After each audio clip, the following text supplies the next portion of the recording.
안녕하세요. 저희는 아직 전랜이지만 곧 전교왕이 될 정선입니다. 저희 근데 오늘 왜 모인 거죠? 그럼 저희 지금 바로 만나러 가는 건가요? 가볼까요? 갑시다. 가시죠. 저기 박사님 아니야? 뭔가 정교한 포스가 느껴지는. 그니까.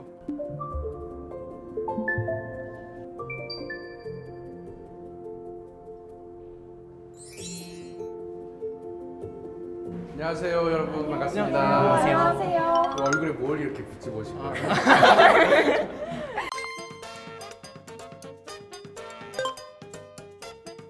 오늘 찐 전기왕 정현지 박사님이 얼마나 대단하신 분인지 제가 이력을 가져왔거든요. 소속은 에너지경제연구원 전력정책연구팀장, 그리고 학력은 미시간 주립대학교 경제학 박사학위를 따신 엘리트고요. 잠시만요. 근데 전기망 분이신데 왜 경제학을 전공하셨나요? 아 그게 좀 약간 다른 건데 전기왕인데 경제학을 공부한 게 아니라 저 경제학을 먼저 이제 공부를 했고 그 다음에 연구원에 입사를 하고 나서 보니까 이제 전기 쪽, 전력 쪽을 공부를 하고 싶어서 그렇게 하게 되었습니다. 집단용 전기요금 체계에 계속 망한 연구하셨고 신화 전력 요금 체계에 효과도 계속 망한 연구, 또 발전 반동기 평가대도 계속 망한 연구, 국내 CBT 시장 발전에서 2차제로 개발되기 시장 감시제도 설계 강한 연구까지 하셨습니다. 네, 지금도 여러 방송과 매체를 통해서 전기에 대한 소식을 널리 퍼뜨리고 계시다고 합니다. 이 정도면 전기왕 자격 충분하겠죠? 부끄럽습니다. 감사합니다. 찐 천재 전기왕 자격 인정합니다. 찐 천재가 아니고 정연재. 일단 보면 집에 이제 전기요금 고지서가 아마 날라올 거예요. 이게 작년이랑 올해 고지서 형태가 바뀌었어요. 근데 여기 보면은 왼쪽에 있는 게 개편전이고 개편후가 있는데 이 중에 어떤 게 바뀌었는지 한번 찾아보시겠어요? 기후환경요금이랑 연료비 조정. 조정. 맞습니다. 이게 작년 12월에 이제 도입된 건데 원가 연계형 전기요금 체계가 도입이 되면서 이 두 가지 항목이 새로 생겼다라고 보시면 되겠습니다. 근데 만약에 제가 여러분들한테 이제 아파트 하나를 세를 주고 여러분들이 이제 사는 거예요. 네. 내용이 뭔지 모르지만 너네는 무조건 한 달에 100만 원씩 내라. 그러면은 어떨 것 같아요? 궁금하겠죠. 궁금하겠죠. 그럼 이 100만 원이 도대체 어떻게 이 항목들이 책정된 건지 항목별로 분리가 안 돼 있으면 우리가 100만 원을 어떻게 내는 건지 모를 수가 있기 때문에 네. 그런 의미에서 이제 분리한 게 기후 환경 요금이다. 기후 환경 요금에 들어가는 게 뭐가 있냐면은 태양광이라든지 풍력이라든지 이런 재생에너지 보급을 위해서 많이 우리가 또 지원을 해주고 있는데 거기에 들어가는 비용, 그다음에 온실가스도 배출권 거래라는 게 있어요. 네. 그래서 이 온실가스 배출권 거래에 따라서 들어가는 비용들 이것들을 따로 떼어내서 이렇게 보여주는 거다. 왜 이렇게 할까요? 알 권리 아닐까요? 그렇죠. 소비자. 소비자들한테 궁극적으로는 깨끗한 환경을 우리 후속 세대에게 물려주자라는 게 제일 큰데 그거를 위해서 들어가는 비용이 얼마인지를 소비자들이 좀 알아야겠죠. 그러면 연료비 조정액은 뭐냐? 자, 이렇게 생각하면 돼요. 아까 제가 식비를 이제 말씀을 드렸잖아요. 네. 1년치 예산을 미리 짜는 거예요. 그러면 한 달에 한 100만 원씩 해가지고 1년이면 1,200만 원을 미리 이제 받는 거죠. 자, 문제는 뭐냐? 어떤 날은 뭐 비가 많이 와가지고 채소값이 막 갑자기 폭등할 수도 있고, 또 고기값이 올라갈 수도 있고, 그럼 어떻게 해야겠어요, 그거를? 내년에 가가지고 그걸 다시 조정을 해가지고 원래 내가 여러분들한테 100만 원 받기로 했었는데 지나고 나서 보니까 105만 원 들었다, 더 내놔라 이렇게 해서 받을 수도 있겠죠. 그런 식으로 했을 때 문제점이 뭐가 있을까요? 예측하기가 그렇게 이제 불만이 좀 생길 수 있는 거죠. 왜 이렇게 되는 걸 수도 있고. 그래서 이게 가격 정보가 바뀌었을 때 그거를 주기적으로 여러분들한테 제가 알려주면은 여러분들이 그거에 따라서 합리적으로 이제 생각을 할 수가 있는 거죠. 집주인 입장에서 어떠냐면은 이게 고기 가격이 많이 올랐다. 그거를 1년 뒤에 가서 받으려고 하면은 1년 동안 내가 기다리면서 그 좀 적자가 생길 거 아니에요. 그거를 좀 이제 주기적으로 좀 미리미리 받으면은 저한테도 좀 좋을 수가 있는 거죠. 그러니까 그런 의미에서 연료비 조정액이 이제 도입이 된 거다. 그러니까 지금 우리 연료비 조정액이라는 것은 그러니까는 전기요금도 1년에 한 번 예산을 세우고 그 예산에 따라서 전기요금이 이제 킬로와트 시당 얼마가 될 거다 이걸 측정을 하는데 그 중에서 제일 많은 비중을 차지하는 게 연료비인데 연료비는 계획을 세울 때랑 실제로 이제 또 그 연료를 사올 때랑 가격이 많이 차이가 나거든요. 뭐 국제 정세, 뭐 중동 지방에 무슨 뭐 테러 간다든지 뭐 정치적인 이슈, 그런 여러 가지 이슈들이 있는데 그건 우리가 예측을 할 수가 없잖아요. 이 연료비 조정요금을 이제 산정하는 건 어떻게 하냐 구체적으로 말씀을 드리면 이제 기준 연료비라는 것을 처음에 이제 만들고 그리고 나서 이제 이거를 분기별로 바꾸는데 이거를 뭐 매일매일 바꾸면 너무 변동폭이 커지니까는 네. 한 3개월에 한 번 정도면 되지 않을까.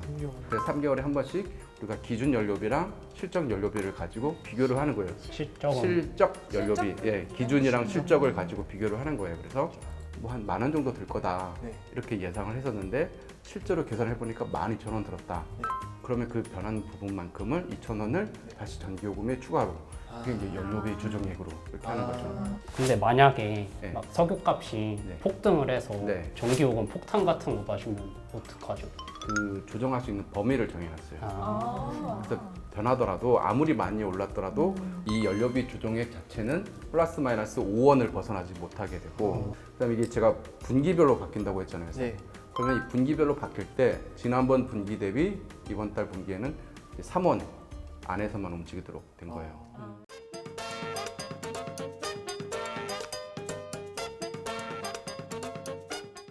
그 다음에 또 반대로 이게 너무 많이 바뀌면 소비자들이 좀 혼란스러울 수가 있잖아요. 그래서 이게 조정액 자체가 한 1원 정도로 차이 난다. 1원 미만으로 차이 난다. 그러면 그거는 그냥 바꾸지 말자. 그 다음 달에 가서 그냥 다 한꺼번에 조정을 하자. 연료비 조정요금 자체는 어떤 규칙에 의해서 이렇게 이제 바뀌는 건데, 네. 근데 만약에 좀 갑자기 유가가 많이 좀 급등했다. 그래서 이제 소비자들한테 좀 큰 피해를 줄 것 같다. 그러면은 정부에서 이번에는 일단 좀 조정하지 말고 그대로 두자라고 할 수 있는 소비자 유보 조항이라는 게 있거든요. 소비자 유보 조항. 네, 소비자 보호 장치는 아까 제가 말씀드린 것처럼 조정요금 자체에 상한을 설정을 해놨다. 네. 그다음에 뭐 또 변동 요인이 많이 없을 때는 조정하지 않도록 이렇게 또 해놓은 것도 있고, 그다음에 소비자 유보 조항을 또 우리가 또 가지고 있다. 그러면 이게 1월 1일부터 도입됐으면 지금 실제로 어떻게 이제 적용이 됐는지 보면은 처음에는 마이너스 3원이 적용이 됐어요. 그러면 이제 4월 1일부터 적용할 연료비 조정 요금을 다시 이제 계산을 해야 되잖아요. 네. 그러면은 기준 연료비랑 그다음에 이제 그 전에 이제 3개월간의 실적 연료비를 가지고 비교를 해봐야 되거든요. 근데 그 유가가 올해 초에 좀 많이 올랐어요. 계산해 보니까 한 4원, 5원 정도 이제 조정할 여지가 있었는데 네. 우리가 3원까지만 조정을 한다고 했으니까 그럼 얼마가 돼야 되는 거예요? 마이너스 3원에서. 영원? 그렇죠. 네. 조정 요금은 이제 다시 0원으로 조정이 되어 왔어야 되는데 그때 네. 조정을 안 해줬습니다. 왜죠? 왜죠? 아마 이제 기사를 보면은 아시겠지만은 당시에 이제 소비자 물가에 좀 계속 우리가 인플레이션 우려가 있다 보니까 다른 물가들이 많이 오르고 하니까는 이제 전기요금까지 올라가면은 좀 소비자들이 좀 피해를 볼 수 있다라는 게 있었고 이제 4분기 연료비 조정 요금이 이번 달에 발표가 됩니다. 이제 혹시 박사님은 어떻게 될 거라고 예상하시나요? 그거를 이제 여기서 제가 말하는 것은 상당히 이제 위험한 제가 봤을 때는 원칙대로 한다면은 이번에는 다시 이제 0원으로 이제 맞는 것 같다. 왜냐하면은 일단 지난 분기에 발표를 할 때도 4분기에는 정상적으로 좀 시행하도록 하겠다라고 말을 했었고 이전에 안 해줬으니까 그냥 해줘야 된다라는 게 아니라 계산을 해보면은 이게 아직까지 좀 올릴 요인이 좀 있기 때문에 지금 마이너스 3원으로 되어 있는 거를 0원으로 좀 조정하는 게 좋겠다. 그러면 연료비 연동제를 도입했을 때 얻는 기대 효과는 어떤 게 있을까요?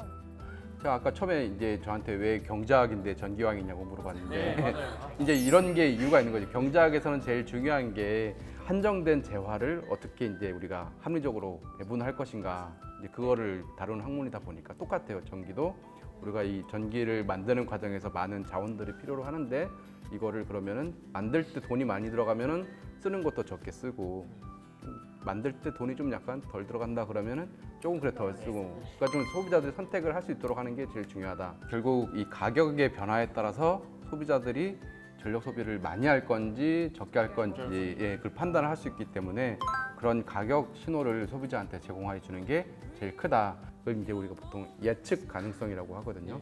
그런 예측 가능성을 소비자들한테 준다. 그리고 제일 중요한 게 뭐냐면 여러분 지금 탄소 중립 이야기 들어보셨죠? 네. 그러니까 앞으로 우리가 2050년까지 탄소 중립 시대로 이제 가겠다라고 하는데 발표된 걸 보면은 앞으로 이제 모든 에너지는 우리가 이제 전기를 가지고 쓰게 되어 있거든요. 지금보다 전력 수요가 엄청 많이 늘어날 텐데 소비자들이 어떻게 보면 합리적인 전력 소비를 할 수 있도록 하기 위해서는 가격 신호를 주는 게 중요하다. 실제로 우리나라가 전기요금이 뭐 비싼 편인가요? 전혀 그렇지 않습니다. OECD 뭐 30개 나라가 있는데 그 중에서 우리나라 전기요금이 가장 싼 편에 속한다. 주택용이랑 산업용 전기요금을 발표를 하고 있는데 산업용은 중간에서 조금 이제 밑에 단계, 그다음에 주택용은 OECD 국가 중에서 두세 번째로 낮은 수준에 속하는데 근데 중요한 건 뭐냐면 OECD 국가들 중에서는 뭐 에너지가 풍부한 나라들도 많이 있거든요. 아니면 뭐 바람이 많아가지고 풍력을 이용할 수 있다든가 이렇게 자원이 많은 나라들은 전기요금이 그래서 좀 싼 편이고 안 그런 나라들은 비싸겠죠.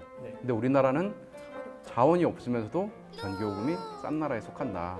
산업용 전기를 지원하기 위해서 주택용 전기를 비싸게 받는다는 말도 있었는데요. 근데 이거를 이해할 수 있는 제일 좋은 방법은 여러분들이 생수를 사기 위해서 편의점에 가서 물을 살 때랑 뭐 대형 할인마트 있잖아요. 가격이 다르죠. 그렇죠. 다를 수밖에 없는 거죠. 그 똑같은 차이예요.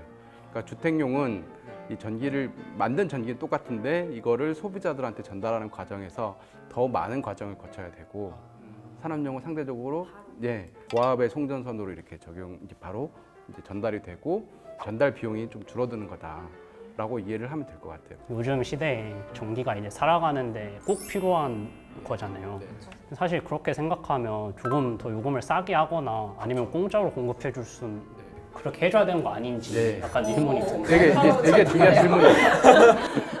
되게 중요한 질문인데 전기는 맞습니다. 그러니까 우리가 인간적인 생활을 하기 위해선 정말 필수적인 재화인데 그럼 그걸 누가 생산할 거냐? 우리는 이제 한전이라는 공기업이 생산을 하고 있으니까 당연히 싸게 해야 되는 거 아니야라고 하는데 사실 그 공기업이라는 것도 따지고 보면은 결국 또 어떤 사람이 들어가 있는 거고 또 누군가의 돈이 투자된 거잖아요. 그래서 이게 하늘에서 내려온 건 아니고 전기를 생산하기 위해서 돈이 필요한 거거든요. 극단적인 예로 우리가 이렇게 5명이 있는데 5명 중에서 1명 우리 승현 학생 보고 네가 우리 5명의 전기를 공급하는 걸 책임져 라고 의무를 부여할 수가 있는 거잖아요 지금. 그러면 거기서 들어가는 비용은 어떻게 하느냐, 네가 알아서 해, 약간 이렇게 되는 거죠 지금. 물론 우리가 요금을 내는데 조금 비싸게 받으려고 하면은 야 우리 이거 제일 필요한 건데 이거를 이렇게 비싸게 받으면 돼? 라고 이제 말하는 그런 이제 상황인 거죠 지금. 제가 오늘 여러분이 제가 알려드린 내용을 얼마나 잘 이해했는지 테스트를 한번 해보도록 하겠습니다. 테스트요.